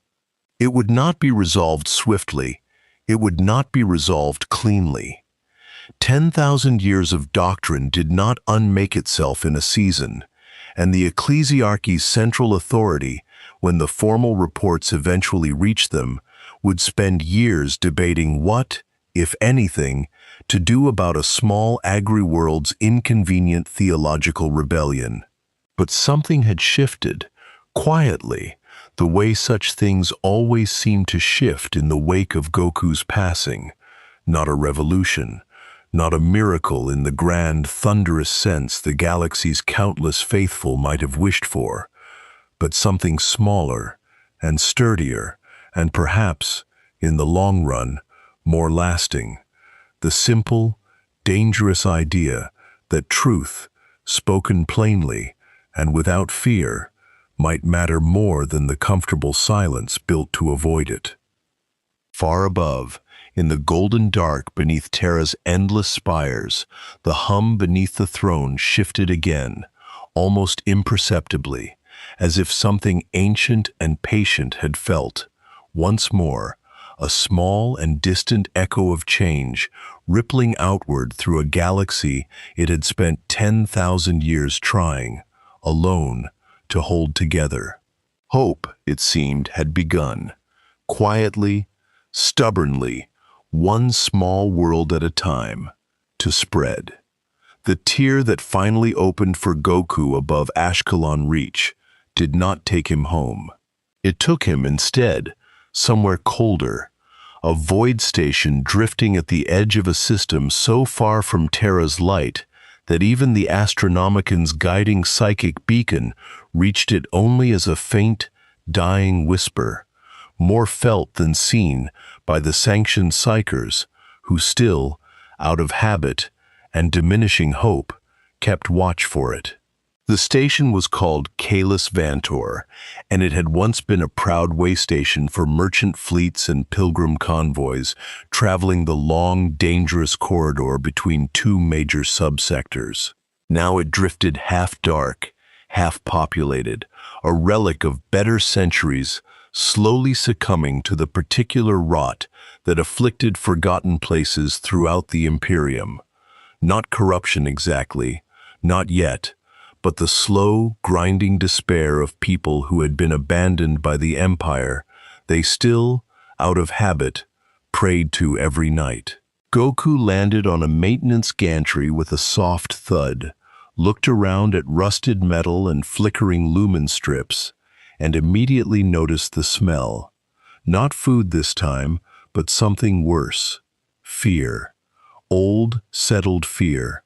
The kind that seeps into the walls of a place and never quite leaves. Okay, he muttered to himself. This one feels different. He found the station's remaining population, perhaps 2,000 souls, down from a peak of tens of thousands, huddled in the habitation ring's lower decks, rationing water, rationing hope, governed by a station master named Kelvik Dre, who had not slept properly in longer than he could remember, and who greeted the sudden appearance of a stranger falling through a warp tear with something closer to exhausted resignation than fear. "If you're here to kill us," Dre said, not looking up from the ledger he was tallying by hand, because the station's cogitators had failed months ago, "please make it quick. If you're here to save us, I'm afraid you're rather late. And also, I don't believe in that sort of thing anymore."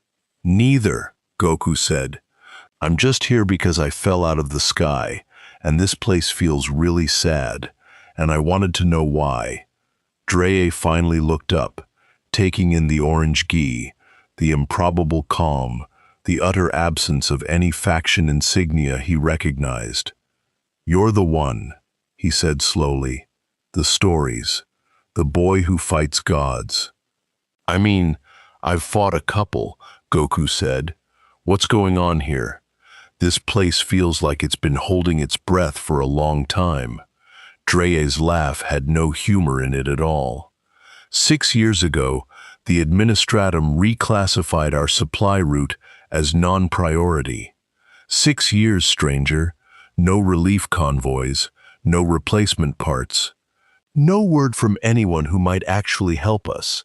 Only silence, and the occasional passing patrol that does not stop because we are, apparently, not worth stopping for. He gestured at the dim, failing lights around them. "We have been dying slowly and quietly for 6 years, and the worst part, the very worst part, is that we have kept faith the entire time. We have prayed. We have tithed what little we still produce, and the silence has never once answered back." Goku's jaw tightened, the easy humor draining from his expression in a way that made even Dre, exhausted past the point of caring about much, sit up slightly straighter. "That's not okay," Goku said quietly. "That's really not okay." "No," Dre agreed, "it is not. But it is also simply how the Imperium functions, at scale, across a galaxy this large. Not every world can be saved. Not every plea can be answered. We understood this, in the abstract, as a matter of policy. It is different, I find, to live inside the abstraction." "Well, I'm here now," Goku said, standing, some of his old, determined focus returning. "So let's figure out what you actually need, and I'll see what I can do about it." "You cannot conjure promethium from nothing," Dre said, not unkindly, just factually exhausted. "You cannot manufacture void shield capacitors or replace failing life support arrays with goodwill alone, however impressive your fighting skills may be." "No," Goku agreed. "But maybe I can get somebody who actually can to notice you exist again." Seems like that's honestly the biggest problem here. Not that nobody's able to help, but that nobody's even looking. It was at this point that Goku remembered, with the particular clarity of a man recalling a forgotten tool in his pocket, the small data slate Phaedra 16 had given him weeks earlier. The astropathic relay took the better part of a day to route through the appropriate channels, bouncing between increasingly startled officials who could not quite believe the origin address on an incoming priority communique, but eventually, against considerable procedural odds, it reached its intended destination.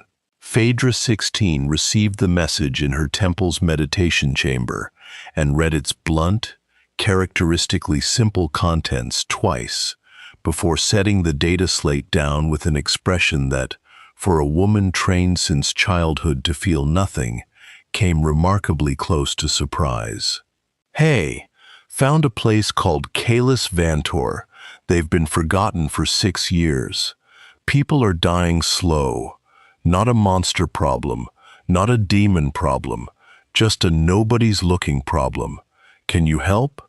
Goku Shi brought the message through channels that required calling in favors she had not intended to spend so quickly to the attention of Grandmaster Vylandra Osk, who had, in the weeks since the events on Terra, developed an unusual and closely guarded habit of paying very close attention to anything connected, however loosely, to the strange visitor who had briefly touched the Golden Throne's ancient grief. "A supply station," Vylandra said, reading the report with a frown. "Reclassified non-priority. 6 years ago. That is an administrative matter, Agent 16, not one that typically warrants inquisitorial or assassinorum intervention." "I am aware," Phaedra said. "I bring it to your attention nonetheless, because I suspect our mutual acquaintance intends to solve it personally through whatever means occur to him, if no one else does so first. And I confess a professional curiosity regarding what an entity of his capability considers solving a bureaucratic supply failure might actually entail." Vylandra considered this for a long moment. Then, with the particular weariness of someone choosing the path of least eventual catastrophe, reached for a fresh data slate and began drafting an emergency reallocation order, citing, with only mild dishonesty, an unconfirmed Xenos threat assessment that would guarantee expedited priority processing through channels normally measured in months rather than days. "Better," she muttered to herself, "that the Imperium finally look, than that our strange friend decide to make it look by other means." The relief convoy arrived at Kalis Vantor 11 days later. Modest by any grand Imperial standard. 3 transport vessels carrying promethium, replacement parts, and a small detachment of administratum auditors tasked with reviewing the station's original reclassification. But to the 2,000 exhausted souls still clinging to life within its failing decks, it arrived like a miracle no liturgy had ever quite managed to promise convincingly enough to be believed. Kelvik Dre stood on the primary docking gantry as the first transport made berth, and found himself, for the first time in 6 years, weeping without any attempt to hide it. "You did this," he said to Goku, who stood beside him, having stayed the full 11 days, despite having no particular reason to, mostly because leaving people mid-crisis had never once occurred to him as an option. "I just asked somebody who could actually do something to pay attention," Goku said. "That's all. The actual fixing part, that's you guys, and whoever's on those ships. I just made some noise until somebody heard it." "Do you have any idea," Dre said, voice thick, "how rare that is? How many people simply stop making noise after enough years of silence because they have given up believing anyone is listening at all?" "Yeah," Goku said quietly. "I think that's actually the same problem I found on that other world with the Emperor. Honestly, just a bigger, sadder, way more complicated version of it. Everybody's so used to nobody listening that they forget to ask, Or forget it might actually work if they did. Dre looked at him for a long moment, something shifting behind his exhausted eyes. Then perhaps, he said slowly, the most dangerous thing you carry, stranger, is not your strength at all. It is your stubborn, foolish insistence that someone is always listening, somewhere, if you simply make enough noise in the right direction.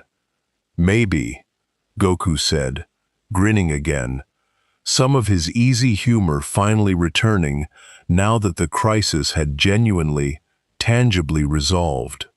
Or maybe I just got lucky knowing the right person's astropathic frequency. Either way, worked out, right?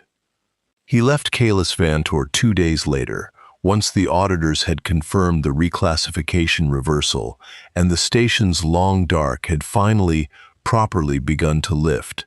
And this time, when the tear in reality opened for him, it carried a different quality than the ones before.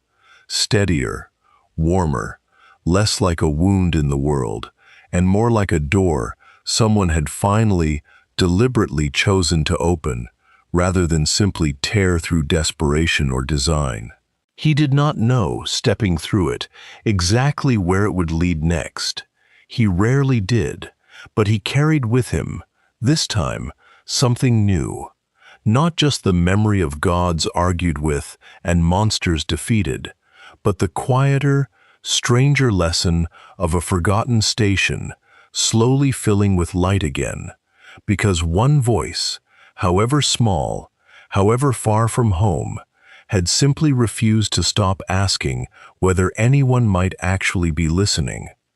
Behind him, on Kalis Vantor, Kelvik Dre returned to his ledger, tallying supplies that finally, for the first time in 6 years, exceeded rather than merely delayed the slow arithmetic of decline, and found himself, without quite meaning to, adding a small, private note to the station's official log, one he suspected no future administratum auditor would ever fully understand, but one he felt compelled, nonetheless, to record for whatever future eyes might eventually read it. A stranger came. He did not save us with power, though he had power enough to spare. He saved us by refusing to accept that our silence meant no one cared. Let it be recorded, for whatever it is worth to history, sometimes the rarest miracle is simply being seen. Far above Terra, in the golden dark beneath a throne that had held back an ocean of horror alone for 10,000 years, the ancient hum shifted once more, not dramatically, not with any grand cosmic fanfare, but with the small, cumulative weight of 1,000 distant echoes, each one a world a little less forgotten, a grief a little less absolute, a hope a little more stubbornly, dangerously alive than it had been the day before. The galaxy remained vast. The galaxy remained dark. Chaos still whispered in the folds between stars, and monsters still gathered at the edges of every human light, patient and hungry, and endlessly persistent. None of that had changed, and none of it would change quickly, or easily, or without cost, still to be paid in blood and grief across 10,000 more years of grinding, uncertain war. But somewhere in that vast, dark galaxy, a boy in orange kept walking, kept asking simple questions no one else thought to ask, kept insisting, against every reasonable expectation the setting offered him, that even the smallest, most forgotten corner of the dark deserved to be seen, to be heard, to be helped. Not because the math of it made strategic sense, but simply because it was the right thing to do, and to him, that had always been reason enough. Hope was not safe yet. It never had been, and it likely never fully would be, in a galaxy built on faith, fear, and the desperate hunger to matter to something larger than oneself. But it was alive now, spreading quietly from world to world in his wake, one small kindness at a time, and that, more than any god, any monster, or any empire's 10,000 years of grim, unyielding duty, remained more dangerous and more precious than anything the dark had ever truly managed to extinguish.